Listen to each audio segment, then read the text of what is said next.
Similarity proofs. Recall some of the things that we know we can mark in conjoined triangles, triangles that are joined, such as vertical angles.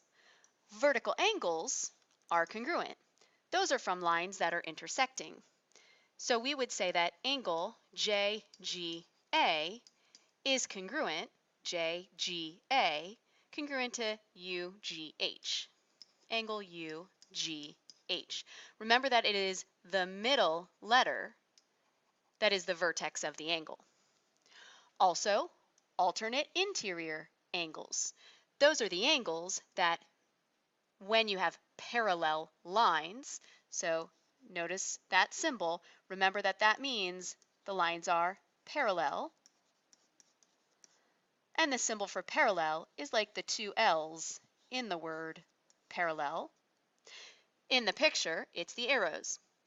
We make the zigzag shape over the parallel lines, and that gives us the pair of alternate interior angles that are congruent, such as angle AJG, congruent to angle HUG. Again, remember the middle letter is the point at which we put the angle mark. Now that's not the only way we could have drawn the zigzag in this picture. We could have also drawn it this way, which would make angle A congruent to angle H, but you'll see it written the three-letter way, angle JAG congruent to angle UHG. So again, the middle letter is where we put the congruent mark, A and H. We've also got corresponding angles when we have parallel lines. So because these are the lines that are parallel, the transversal could be this one. That makes this angle congruent to this angle. So that would be angle ABD. B is the middle letter because B is where we have the congruent mark, and ACE. Again, C is the middle letter, C is where we have the congruent mark. But that's not the only pair of corresponding angles. If I draw the transversal this way, then it's these pair of angles that are congruent. That would be angle ADB, congruent to angle AEC, where the middle letters is where we put the congruent marks. Finally, remember that we can mark the reflexive property for angles as well as sides. In this picture, we've got the two triangles. So this angle right here, DCG, angle DCG,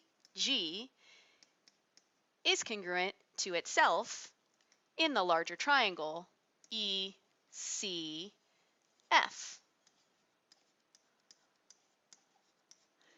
C being the middle letter because both of those triangles share that angle, and that's the congruent angle. Let's use some of these in the following proofs. Example, fill in the following proof. Notice that the statements are already listed. We need to fill in the reasons. We're given these sides are proportional. We're trying to prove that these triangles are similar given this picture. Notice this statement is the same as what's given, so of course the reason is given. Angle CAZ is this angle right here, and angle SAR is this angle right here. These angles, remember, are vertical angles. So our reason is vertical angles are congruent.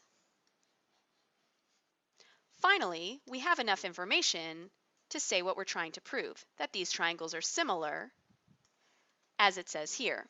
So we need to think of, when we're trying to find why are triangles similar, which of the three similarities is it? Angle-angle similarity, side-side-side similarity, or side-angle-side similarity? Which ones? Well, I do have a pair of angles, and I do have sides that are proportional. That's what this is. Two pairs, Here's a pair of sides, and here's another pair of sides. So these are the two pairs of sides, and this is the pair of angles. So side angle side, similarity theorem. Examples. Fill in the following proofs. Use the bank of possible reasons provided. So here are some possible reasons. Notice we have our three similarity postulates or theorems. We have our given, and then we have some of the other things that we just talked about. Of course, the first thing is usually given. So we look at what's given, and it says GH is parallel to MN. Let's make sure that's shown in the picture. Here's GH, I see the arrow. I'm just going to highlight that a little bit more, and MN. So the arrows remind us that these are parallel. Remember that when we have parallel lines, we can use one of these parallel reasons. When the lines are parallel, either corresponding angles are congruent or alternate interior angles are congruent. Which do we have here? Well, I can make the zigzag, G down to H this way, or I could make it the other way. I noticed the way the letters were in the statement, which is why I made it this way, because I see H in the middle and M in the middle. G, H, K, H is where I put the mark, and N, M, K, so M is where I put the mark. Therefore, I'm going to use the alternate interior reason. So I'm going to use symbols to abbreviate. When parallel, alternate interior angles are congruent. Next, I'm given the reason to use vertical angles are congruent. Vertical angles. Where are the vertical angles? Here and here. So I will say angle GKH. Notice that looks very similar to that, but it's in a different order because K is where I put the congruent mark, is congruent to angle NKM. K is where I put the congruent mark, so K should be in the middle for both. Finally, I do have enough information to say that the triangles are similar, like I was trying to prove. So which of my similarity postulates or theorems is it? Well, here's an angle mark, here's an angle mark, and they didn't say anything about the sides, so that would be the angle-angle similarity. Let's try one more. Given. Let's go ahead and write that first. And of course, the reason is that it's given. This means parallel, so let's go mark with the arrows. Here's BD and CE, and we show it's parallel with those parallel arrows. What can I use once I have parallel lines? One of these. When parallel, do I have alternate interior? That's the zigzag. Or do I have corresponding? That's the F. Well, in this picture, I can draw a transversal coming down the side, and it gives me that F-type shape, like that. So I have the corresponding angles. When parallel, corresponding angles are congruent. Which angles? A, B, D. B is in the middle because that's where I put the mark, is congruent to angle ACE.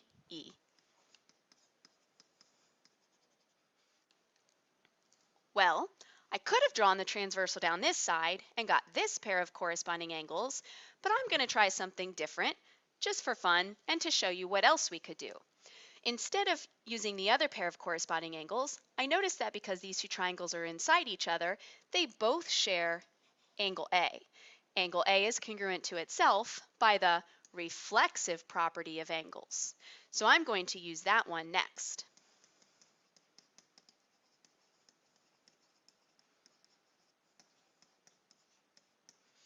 That would be angle A. But in the little triangle, the three-letter name is angle BAD. A is in the middle, of course, Congruent to angle, in the big triangle, it's angle CAE. And of course, A is in the middle because that's where I put the angle mark. Now, keeping an eye on what I'm trying to prove,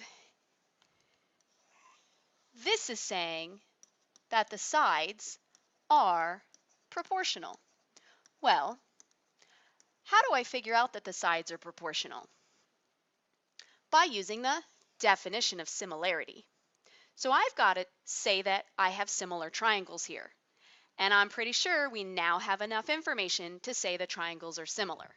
Which ones? Well, this little one, if I draw it separately, A, B, D, it has this angle with 1 mark and this angle with 2 marks. And then the larger triangle, C, A, E, that has a single mark at angle C and a double mark at angle A, and that would be my angle-angle similarity. So I can say triangle BAD is similar to triangle CAE by the angle-angle similarity. Now that I know that the triangles are similar, I'm able to say that the sides are proportional. So I'm going to write the thing that they said to prove, AB over AC equals BD over CE equals AD over AE because of the definition of similarity. I have similar triangles, so I know that the sides have to be proportional. It's sort of like the CPCTC from congruent triangles. Once I say triangles are congruent, then I can say the parts are congruent as well. Oops, I just noticed I meant to use similarity symbol over here. So let's take that out and fix that so it says that this triangle is similar to this triangle. Not congruent, similar triangles. Thanks for watching.